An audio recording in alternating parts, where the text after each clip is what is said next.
د سپین غر په لمنه کې آباد ضلع کرم چې د ګڼو ځنګلونو زرخیزې ځمکې او د خرلاچۍ د پاک افغان بارډر د لاسه د زراعت، سیاحت او تجارت وسیع امکانات لري، ځکه خیبر پښتونخوا حکومت په دې ضلع کې د نورو زم شوي سیمو په شان د کلیز ترقیاتي پروګرام اکسلریټډ امپلیمنټیشن پروګرام د وفاقي حکومت د ترقیاتي پروګرام سره د 21 اربه او 55 کروڑه روپو منصوبې روانې کړې دي. د کې د پرایمري او سیکنډري تعلیم په شعبه کې د ADP او AIP د لاندې د 11 کروڑه او 40 لک روپو په مجموعي لګښت شپږ د نوي سکولونو وداني، د 22 کروڑه او 60 لک روپو په لګښت د مخکې نه جوړ 19 سکولونو بیا وداني، د 48 کروڑه او 1 لک روپو په لګښت د سکولونو میډل، های او هایر سیکنډري ته اپګریډیشن، د 12 کروڑه او 10 لک روپو په لګښت سکولونو کې د بنیادی سہولتونو زیاتولو کار روان دی.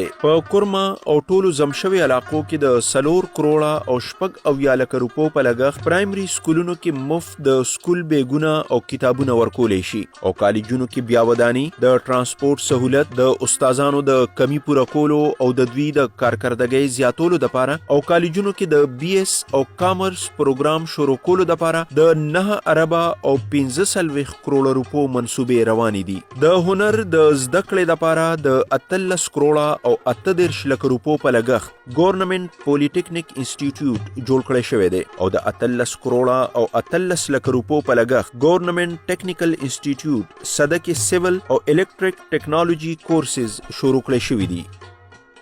د صحت سہولتونو په مد کې کورمې ته د نورو زمشوي علاقو شان د صحت کارت لاندې د نورو صوبې نه هم مخکې د مفت داخلي او علاج سہولت ورکړی شوی دی. ضلعي هډ کوارټرز هسپتال کورم د ورځې 280 مریضانو ته OPD سہولت ورکوي، کوم چې زمشوي ضلعو کې په 2م نمبر دی. کیټګري D هسپتال ډوګر آوټ سورسینګ سره د کارکردګۍ ښه کېدو نه پس اوس د تحصیل هسپتال علیزی آوټ سورس کولو لوزنامه هم وکړی شوه. ورسره نورو طبي مرکزونو کې د 9 کروڑه روپو په لګښت سره طبي آلات او دوايانې ورکولی شي او سہولتونه زیاتولی شي، او د بجلی د بېدس زن نه رسد دپاره د 19 کروڑه 14 لک روپو په لګښت سره سولرایزیشن منصوبه روانه ده، او 15 زیات بنیادی صحت مرکزونو کې د سہولتونو زیاتولو او د عملې د کمی پوره کولو کار روان دی، او د 9 کروڑه او 1 لک روپو په لګښت 9 نوې کمیونټي ډسپنسرۍ جوړولی شي. کورما کې میډیکل کالج جوړولو لپاره فیزیبیلیټي سټډي روانه ده،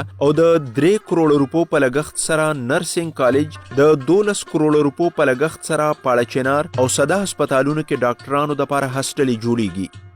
کورما کې دا وخت 1401 کیلومتره سړکونه او 19 پلونه موجود دي. اوس پکې د ADP او AIP لاندې 194 کیلومتره پخو روډونو او 3 پلونو منصوبې روانې دي. د 9 کروڑه او 9 لک روپو په لګښت د غلجونه تر نیک زیارت پورې روډ، د 1 کروڑه او 9 لک روپو په لګښت سره 30 کیلومتره پاړه چنار تری منګل روډ، د 55 کروڑه 1 لک روپو په لګښت 10 کیلومتره تورنازون سترکدا کیسخیل روډ، د 51 کروڑه 30 لک روپو په لګښت 9 کیلومتره شیرخان خاپنه تر تری تنگ روډ، د 48 کروڑه 30 لک روپو په لګښت سره 15 کیلومتره پاړه چنار کرخیل بولکی روډ، د 11 کروڑه او 15 لک روپو په لګښت سره 21 کیلومتره مالیخیل خرلاچی روډ، د 10 کروڑه روپو په لګښت سره 8 کیلومتره شکردره روډ، د 30 کروڑه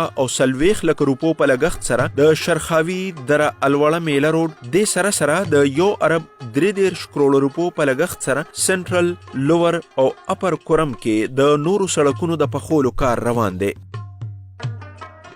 د مقامی حکومتونو د شوبو د لاندې د پټونه تر بازار پورې د سړکونو جوړولو لپاره د 10 کروڑه روپو په لګښت او د سکلو د صفا اوبو لپاره د 4 کروڑه روپو په لګښت کارونه روان دي. د سکلو د صفا اوبو ټیوب ویلې او کوي د 21 کروڑه او 15 لک روپو په لګښت سولرایزیشن کولی شي. د زراعت د اوبو د ضرورت سرته رسولو لپاره د 14 کروڑه روپو په لګښت نالۍ جوړیږي. د 2 اربه 94 کروڑه او 15 لکه د فارن فنډینګ سره د کورمتنګي ډیم پراجیکټ د کمانډ ایریا په منصوبه هم کار روان دی. د سره کورمتنګي ملټي پرپز پراجیکټ، ملانا او صدقي ملټي پرپز واټر پراجیکټس د لپاره هم یو کم 50 کروڑه او 40 لک روپۍ خرج کولی شي او د زمیندارو د مرستې لپاره د 4 کروڑه او 93 لک روپو په لګښت سره ماډل فارم سنټر او نور سہولتونه جوړول شي. د ویټرنري خدماتو د لپاره تعمیرات او د دې د سولرایزیشن د لپاره 8 کروڑه 40 لک روپۍ مقرر دي. په ارغنجه میوه او د ورجو په تخم د تحقیق د لپاره 1 کروڑ 9 لک روپۍ خرج کولی شي او د ځنګلاتو د حفاظت او نوې شجرکارۍ د لپاره د 19 کروڑه 80 لک روپو منصوبې روانې دي. د بازارونو د ښایست، ولسي خدماتو، بس سټینډ او فوټپاتونو، د اوبو د نکاسۍ د نالو او انتظارګاهونو جوړولو دپاره 14 کروڑ روپو په لګښت ودانۍ کولی شي. د سپورټس او ثقافتي پروګرامونو دپاره 21 کروڑه او 18 لک روپۍ ایښودی شوي دي. د کمزورو او ناچاره خلکو د مرستې دپاره هم 1 کروڑ 9 لک روپۍ لګولی شي. د ضلعي انتظامیې د دفترو او د استوګنې دپاره 10 کروڑه 9 لک روپو په لګښت سره ودانۍ روانې دي. د 14 کروڑه او 83 لک روپو په لګښت سره د لیویز د پیکټس بیا وداني روانه ده او شیدانو صدقې د سرکاري عملې دپاره عمارتونه او رهایشي بلاکس هم جوړیږي چې کورما او اورکزۍ دپاره دې مت کې 1 ارب 8 کروڑ روپۍ خرج کولی شي. په کورما کې د بجلی د ضرورت سرته رسولو دپاره په پاړه چنار او صده کې د 60 کیوي ګریډ سټیشن 122 کیوي ته اپګریډ کولی شي چې په دې 1 ارب 2 کروڑ روپۍ لګښت راځي. ورسره د 4 ارب 19 کروڑه او 2 لک روپو په لګښت چپري چارخیل هایډرو پاور پراجیکټ، د 14 کروڑ روپو په لګښت شلوزان کې مینی هایډرو پاور پراجیکټ او یو کم 10 کروڑ 40 لک روپو په لګښت سره د بجلی د ترانسمیشن لاینونو او ترانسفارمرو د بحالۍ کار هم روان دی چې بنیادی ضرورتونه ترسره شي او نور سہولتونه جوړ کړي شي. د سره به کورما کې د تجارت، سیلګرۍ او زراعت په لار د ولس دپاره د معاشي موقعو لارې پرانیستی شي ان شاء الله.